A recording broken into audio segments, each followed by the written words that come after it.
Bonsoir mes très chers élèves de 3e. Aujourd'hui, je vais vous parler des nombres du même carré. Les nombres qui ont un même carré. Alors déjà pour bien comprendre la notion, d'entrée, nous prenons deux exemples. Alors 3 au carré, c'est-à-dire ça veut dire 3 fois 3 égale 9. Moins 3 au carré aussi égale à 9. On dit que 3 et moins 3 ont le même carré qui est 3. Donc, moins 3 et 3 sont deux nombres qui ont le même carré. Alors, ce que nous allons montrer par la suite, c'est comment faire pour connaître les nombres qui ont le même carré. En fait, il s'agit de résoudre des équations de la forme x au carré égale à a, où a est un nombre positif. Alors, prenons un premier exemple, x au carré égale à 9. Ça veut dire, il faut trouver les deux nombres dont le carré est 9. Il faut trouver les deux nombres dont le carré est 9. Nous sommes dans R. Alors, pour trouver ces deux nombres, il suffit de prendre comme premier nombre la racine carrée de 9, comme deuxième nombre l'opposé de cette même racine carrée. Donc, un nombre et son opposé ont le même carré. 5 et moins 5 ont le même carré qui est 25. 2 et moins 2 ont le même carré qui est 4. Donc, pour trouver cela, on va simplement prendre la racine carrée pour le premier et prendre l'opposé pour le deuxième.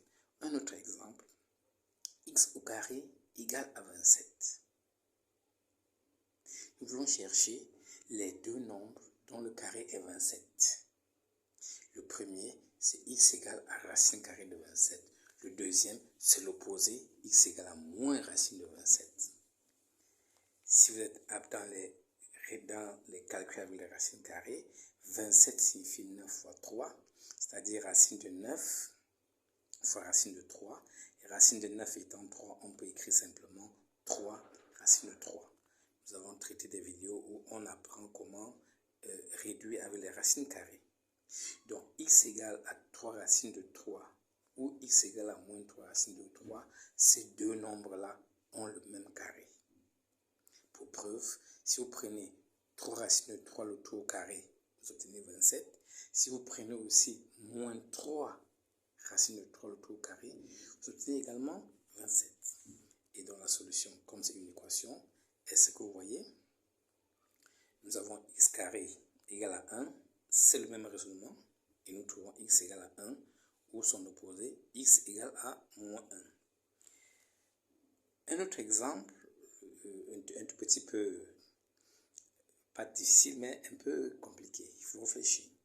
Vous avez 2x au carré égale à 8. Donc vous n'avez pas directement x carré égale à un nombre. Vous avez le double du carré égal à un nombre. Mais pour bien traiter cet exercice, il faut extraire tout simplement x au carré. Il faut trouver x au carré tout seul. Et pour le trouver, le nombre qui l'accompagne va au dénominateur. D'où on obtient x carré égale 8 sur 2. 8 sur 2, ça donne 4. Et on arrive à x carré égale à 4. Là encore, nous cherchons les deux nombres dont le carré est 4. Le premier est racine de 4, le deuxième est moins racine de 4. 4 étant un carré parfait, on obtient aisément x égale à 2 ou x égale à moins 2. Il est important de connaître comment traiter ce genre d'exercice, ce n'est pas difficile. Il faut seulement comprendre que un nombre, quand vous avez un nombre et son opposé, ces deux nombres ont le même carré. Un nombre et son opposé ont le même carré. Merci pour votre attention et à la prochaine.